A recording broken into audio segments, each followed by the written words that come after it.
নমস্কার প্রিয় শিক্ষার্থীরা, বেঙ্গলি সলিউশন ইউটিউব চ্যানেলে তোমাদের সকলকে স্বাগত। আজকে আমি একাদশ শ্রেণীর বাংলা ব্যাকরণ বিষয়ের লাস্ট মিনিট একটি প্রস্তুতি পর্ব হাজির করছি। তো তোমরা এই ভিডিওটি পুরো দেখে নাও। আমার মনে হয় ভিডিওটি অত্যন্ত উপযোগী একটি ভিডিও হবে। বাঙালির ইতিহাস গ্রন্থের রচয়িতা হলেন বাঙালির ইতিহাস গ্রন্থের রচয়িতা হলেন নিহার রঞ্জন রায়। সাধারণভাবে মানুষের চুল দু প্রকার, চার প্রকার, তিন প্রকার। দেহের দৈর্ঘ্যের নিরিখে মানুষকে ভাগ করা যায় মূলত পাঁচটি ভাগে।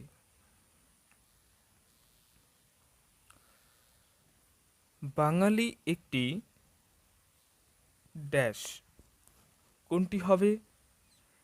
সংকর বা মিশ্র জাতি।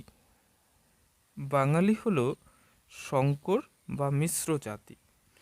ভারতের বিভিন্ন জাতির প্রথম নৃতাত্ত্বিক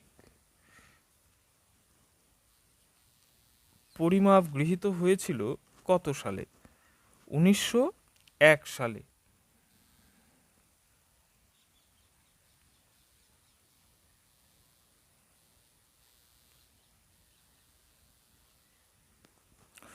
মধ্য এশিয়ার পার্বত্য অঞ্চল যাদের জন্মস্থান ছিল তারা আসলে মধ্য এশিয়ার পার্বত্য অঞ্চলে আলপীয় গোষ্ঠীর মানুষদের জন্মস্থান ছিল।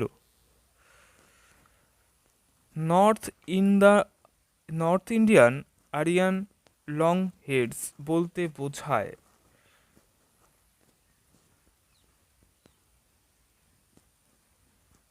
কি বোঝায়? লম্বা উঁচু মাথাওয়ালা জাতি। ইন্দোচীন থেকে অসমে যে জাতি এসেছিল তাদের হচ্ছে কি অস্ট্রো এশিয়াটিক জাতি। অরুণাচল প্রদেশে বসবাস করে তারা হলো কিরাত সম্প্রদায়ের লোক। মাঝারি আকার, লম্বা মাথা, পাতলা গড়ন, ছোট নাক ও গায়ের রং ময়লা কাদের? এ হলো দ্রাবিড় নরগোষ্ঠীর মানুষ। লম্বা উঁচু মাথাওয়ালা জাতির মানুষেরা ছিল কোন ভাষাভাষীর মানুষ? বৈদিক আর্য ভাষাভাষীর মানুষ। ভারতীয় জনসমূহের প্রথম স্তর হলো নিগ্রো বাটু। লম্বা মাথা ও মাঝারি আকারের মানুষেরা যে দেশীয় ছিল দক্ষিণ ভারতীয়। এরপর চ্যাপ্টা নাক, মুখে গোঁফদাড়ি কম এমন মানুষরা হলো চ্যাপ্টা নাক এবং মুখে গোঁফদাড়ি কম, এরা হচ্ছে মঙ্গোল জাতীয় মানুষ। তারপর ভারতের প্রাচীনতম গ্রন্থ বলতে বোঝায় বেদকে।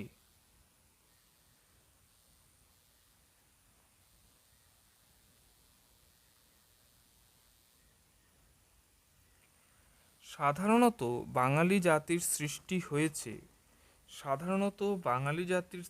হয়েছে আর্য ও অনার্যের সংঘাত মিলনের মধ্য দিয়ে। বাঙালি জাতির দেহ সংস্থানে কটি জাতির উপাদান মিশে আছে? বাঙালি জাতির দেহ সংস্থানে মোট 4টি জাতির দেহ সংস্থান মিশে আছে। গোল মাথাওয়ালা জাতির নৃতাত্ত্বিক পরিচয় হলো আলপীয় গোষ্ঠীর মানুষ। আর্যরা বাংলায় আসে খ্রিস্টীয় প্রথম শতকে। বাংলাদেশের আর্য ভাষাভাষীরাই বেদ বর্ণিত অসুর সম্প্রদায়।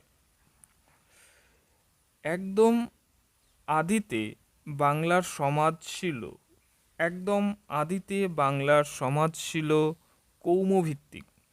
ব্রাহ্মণ্য ধর্ম প্রতিষ্ঠা লাভ করতে শুরু করে ব্রাহ্মণ্য ধর্ম প্রতিষ্ঠা লাভ করতে শুরু করে গুপ্ত যুগ থেকে। প্রতিলোম কথাটি ব্যবহৃত হয়েছে বিবাহের ক্ষেত্রে।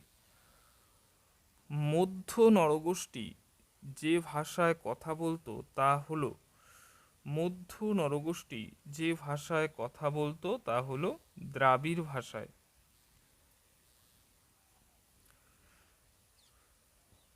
আধুনিক বাংলা ভাষায় দেশি শব্দ নামে পরিচিত অস্ট্রিক শব্দ।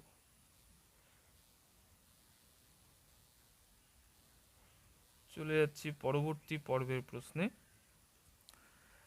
প্রাচীন বাংলা ভাষার সার্থকতম প্রামাণিক নিদর্শন হলো চর্যাপদ।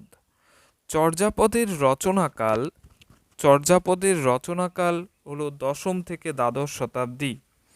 চর্যাপদের পদকর্তারা ছিলেন বৌদ্ধ ধর্মাবলম্বী। চর্যাপদ গ্রন্থটির প্রকৃত পদসংখ্যা ছিল ৫১টি। চর্যাপদের আবিষ্কার কাল ১৯০৭ সাল। চর্যার কতগুলি পদ পাওয়া গিয়েছিল? চর্যার প্রাপ্ত পদের সংখ্যা হলো ৪৬.৫। হরপ্রসাদ শাস্ত্রী চর্যার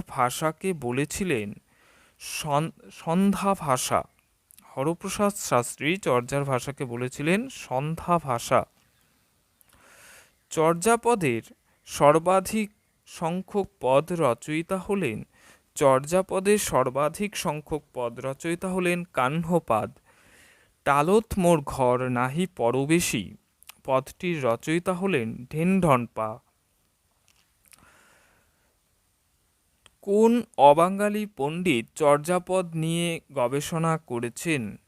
রাহুল সাংকীর্তায়ন।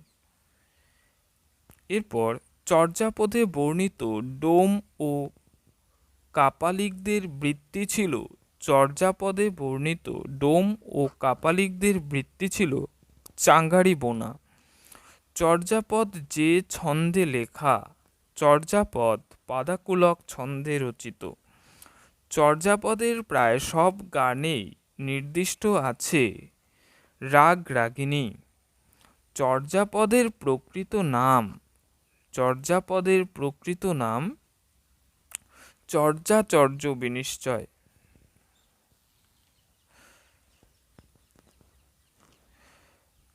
চর্যাপদ এর তিব্বতী অনুবাদক হলেন প্রবোধচন্দ্র বাগচি।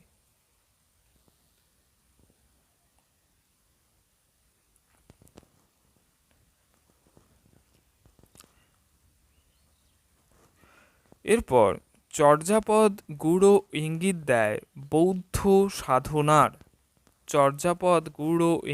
বৌদ্ধ সাধনার। এরপর চর্যাপদের টীকা সংস্কৃত ভাষায় লিখেছিলেন। চর্যাপদের টীকাকার হলেন সংস্কৃত টীকাকার মণিদত্ত। চর্যাপদের ভাষা যে বাংলা তা প্রমাণ করেছিলেন সুনীতিকুমার চট্টোপাধ্যায়।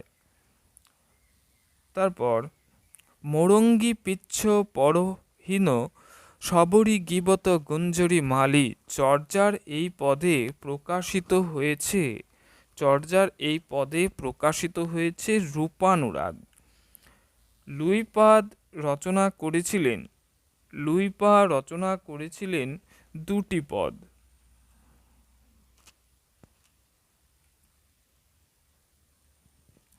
কাহ্নপা রচিত পদের সংখ্যা হল ১২টি।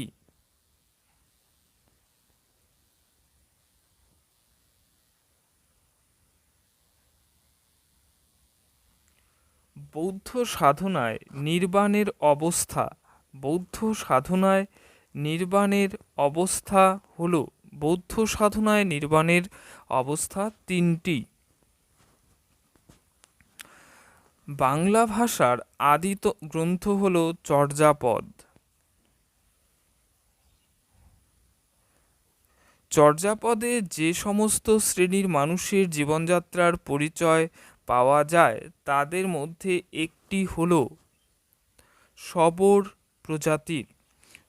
চর্যাপদগুলির অর্থ আছে চর্যাপদগুলির অর্থ আছে দুটি। শূন্য বিজ্ঞান মহাসুখ, এই তিন অবস্থা হল শূন্য বিজ্ঞান মহাসুখ, এই তিন অবস্থা হল নির্বাণের।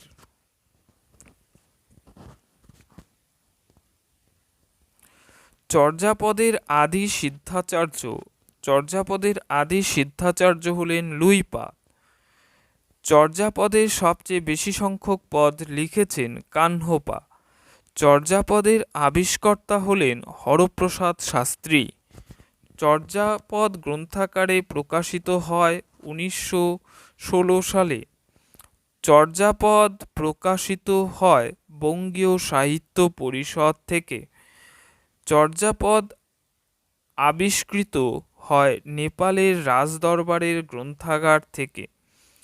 চর্যাপদ যে নামে গ্রন্থাকারে প্রকাশিত হয়েছিল, 1000 বছরের পুরাণ বাঙ্গালা ভাষায় বৌদ্ধ গান ও দোহা